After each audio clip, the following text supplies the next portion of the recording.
Hey guys, Professor Perazzo here. Another installment of Driving It Home with the Professor. Still raining, and it's let up a little bit. But I wanted to answer another question that I received today on Facebook. It was in response to the one video post that I put about students and teachers buying and selling belts and how I thought about that. And the question came from Jim Fortunato, who he's a black belt in Jiu-jitsu, but now he runs a pretty successful tournament series called The Good Fight. Be honest with you, like the first good fight I went to was terrible, but the last good fight I went to was much better. Very happy to see the improvement in that tournament, from the refereeing to the professionalism and all that other stuff. So kudos to Jim on really improving his tournament.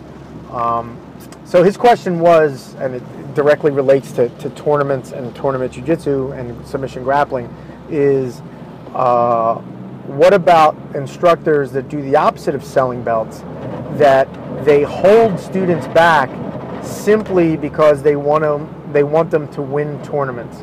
So a guy realistically is at that school, you would think, if you can't look into the school, but like, wow, he's got the skill level of a blue belt, but he's still a white belt, and the instructor's only doing that so that that person can win that tournament, and maybe he's got a team of people that he does that with. Now, he didn't quite name names. I don't know who he's talking about, but man, like that's BS.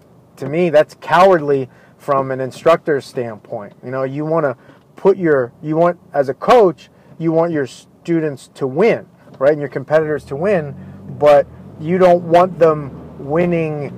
Man, like that's an empty victory. That's not a victory that means anything if the guy realistically should have an upper rank, or he's, you're holding him back from, in submission wrestling, they'll ask you how much time experience you have, and maybe your instructor's asking you to lie and say, no, tell them you have less experience, and this, that, and the other. So if that instructor's goal is to have the best beginners and white belts at a certain tournament, well, then he's figured out a strategy to make that happen.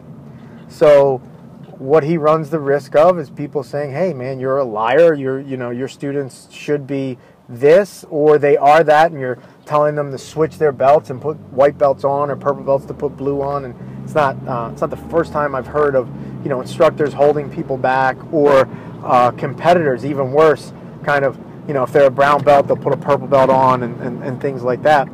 So the bad thing there is, well, what happens if you sandbag and the guy loses, right? You gotta think, man, your competitor and your student is going to look at the coach and be like, man, what am I doing here? I'm a blue belt and I can't be white belts.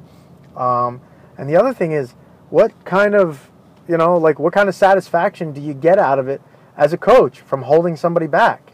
I would think that you would want to do the opposite. You'd want your students to have the challenge. Either have them compete in the appropriate division, and if they win that division, then you go on it from there, or you have them compete at a division that's higher, giving them more challenges and seeing where, your students stand. Because look, if that's what you want to do, minimally, students and competitors should be in the right division. You shouldn't be holding them back as a coach, and the competitors shouldn't be lying about their level. I had an experience at the Amateur Grappling League where I had 3 of my guys in one division, and that's all there was. So the promoter came over and said, look, I have this other more advanced division that your guys could do. And I just quickly said yes, didn't even ask how many there were and all this other stuff. So, my guys were white belts at the time, and they were going up against blue belts.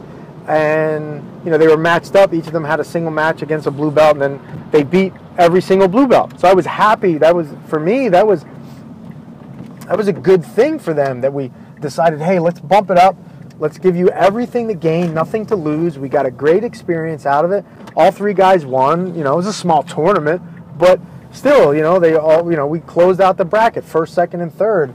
But they were all good victories, because we got our first victories against more experienced guys, so there was no sandbagging there. So I think instructors that do that, that's cowardly. I think competitors that do that's cowardly as well. I don't think it's something you should do, and it's not what the martial arts is about. The martial arts, to me, in a great degree, is about challenging yourself and seeing what you're made of and testing your mettle and all that other stuff. So those are my feelings. I also think that tournament promoters like Jim should have some sort of mechanism, maybe not at that one tournament, but if guys are consistently winning white belt tournaments or beginner tournaments, there has to be some mechanism put in place that prevents them from continually doing that. Because you as a promoter, I could see how that could affect your business. If you're like, well, I'm not going to do that division, so-and-so in it, and he clears it out, and, he hasn't moved up to blue belt or intermediate yet. So there should be some sort of mechanism in place as a tournament promoter to kind of force a more equal distribution of same skilled competitors. You just can't, to break the logjam, if there is a logjam, of sandbagging. I got a little convoluted there at the end, but what I'm trying to say is the tournament promoter should have a mechanism in place to prevent it. Maybe not at the actual tournament where he feels like it's happening, but moving forward. Anyway, guys, you can reach us on Twitter, Team NJMA, on Facebook, Marco Perazzo, on my website, NJMA Online. And if you have any questions, feel free to shoot them to me. Thanks, guys. Have a good day.